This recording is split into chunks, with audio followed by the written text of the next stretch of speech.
这个才是乔34应该有的样子。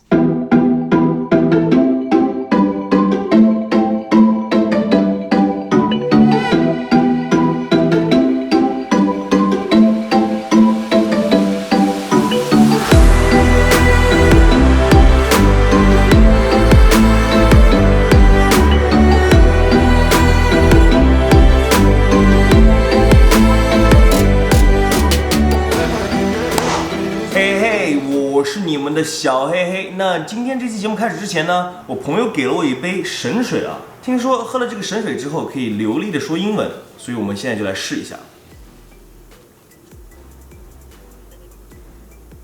喝起来跟普通的水没有什么太大区别啊。那我们试一下。阿波兹的，哦不对，那个是拼音。Today for you guys.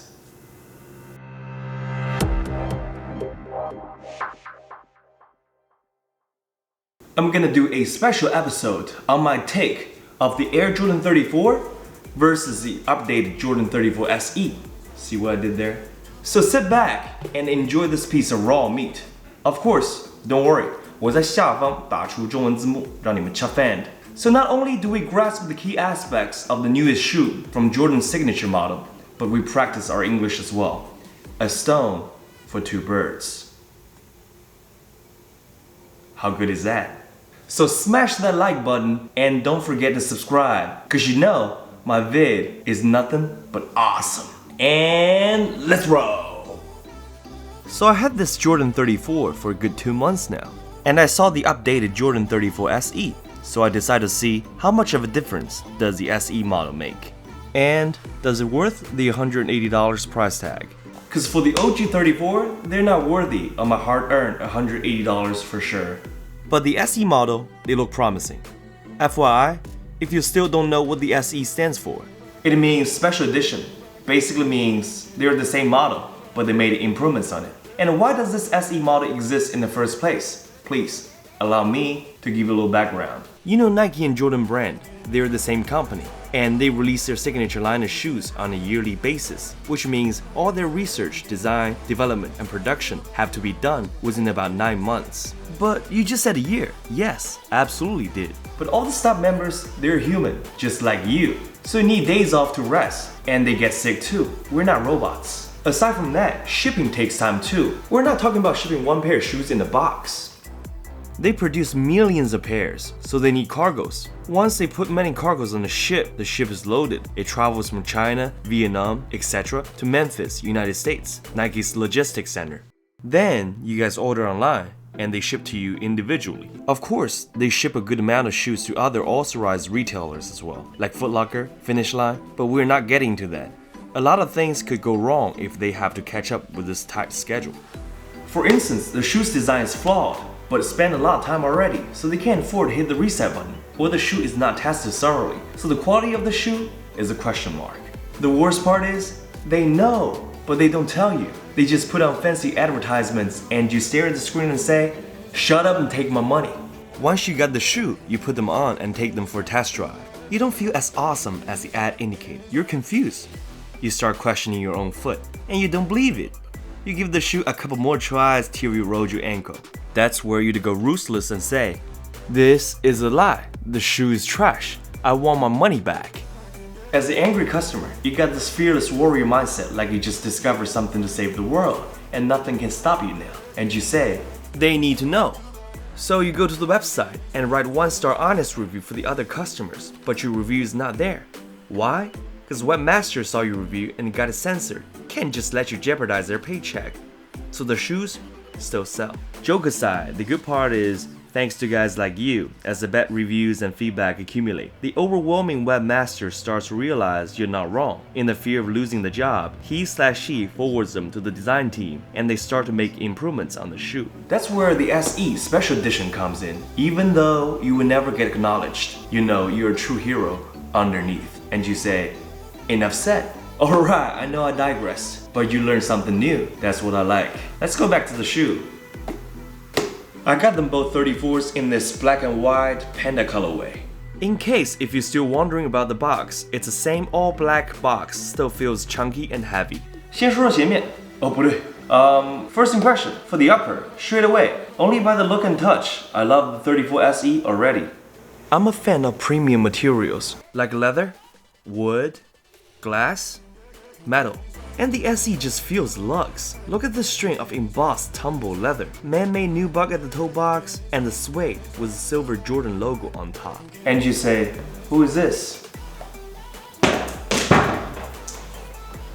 On the side, we got black stretchy mesh and a pair of zippers for closure as part of the shroud design.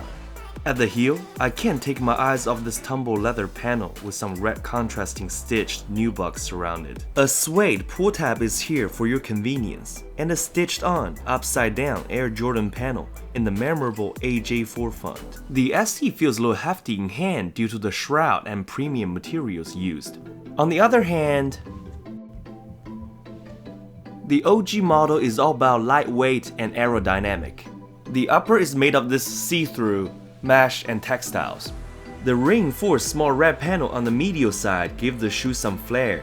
7 strands of lace loops on each side combined with 3M decorated lace to set up the traditional lacing system. We got the red flag Jumpman design on the tom top for the look. The heel is made of beefy black nubuck panel with a red Nike Air logo at the center. Visually, the major difference between the OG and SE model is this shroud. On the SE model, the suede cover for the zippers on both sides is actually a nice touch, so the metal zipper base wouldn't rub against your foot. And the zippers themselves got this clever locking mechanism, so once you put the little handle facing forwards, the zipper is locked in this position, and it can't be moved even with a good amount of force applied. What's underneath the shroud though? Let's take a look.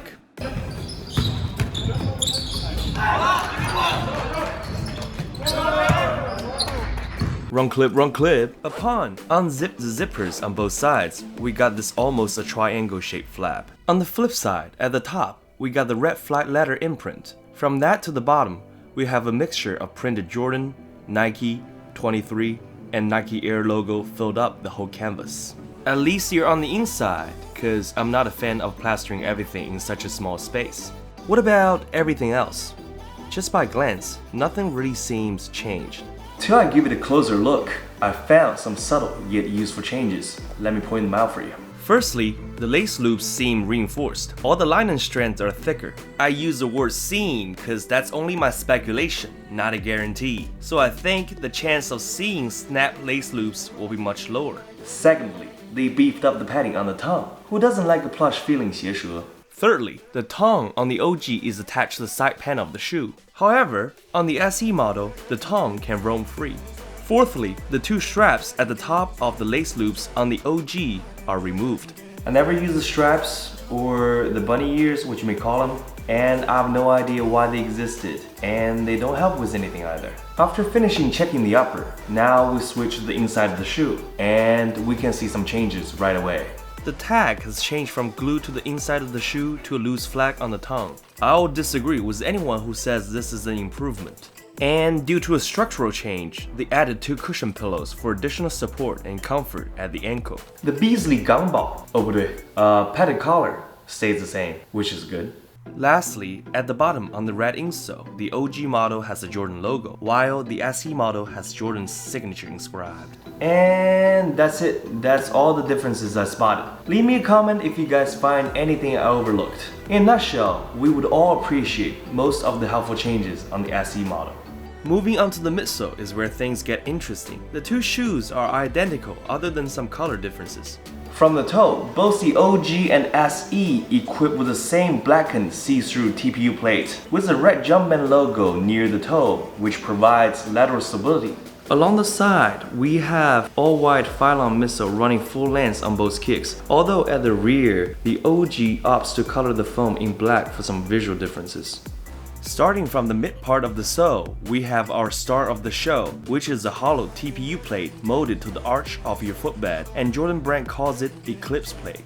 According to them, the plate provides stability and support, which engages during side-to-side movements. And it's hollowed out to let you see into and through the sole, giving insight to the Zoom Air cushioning within while reducing the shoe's overall weight.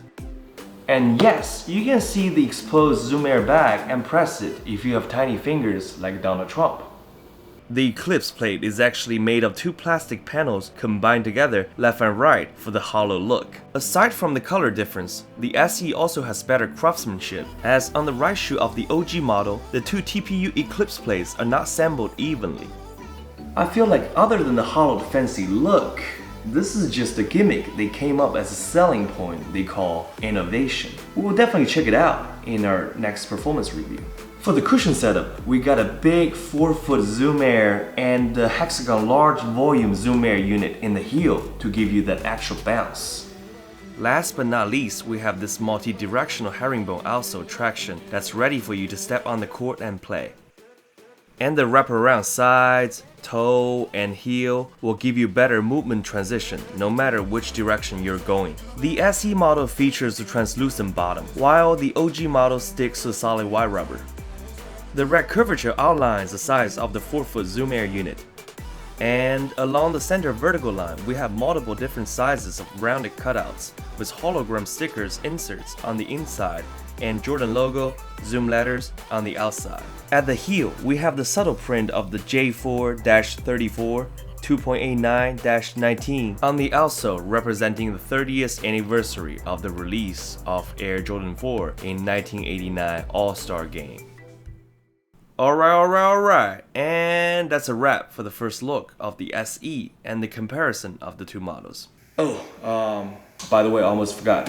Sizing wise, I picked up my regular US size 10.5. 中国码是28.5，欧码是44.5， and I have no issues so far. So my recommendation is, if you wear that 10.5, just get the 10.5. Want to see the performance review? It's easy. Hit the like button and subscribe. What you waiting for? Say no more and do the deed. 赶紧给我3连. I'll see you guys next time. Peace. Bye bye.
As the angry customer,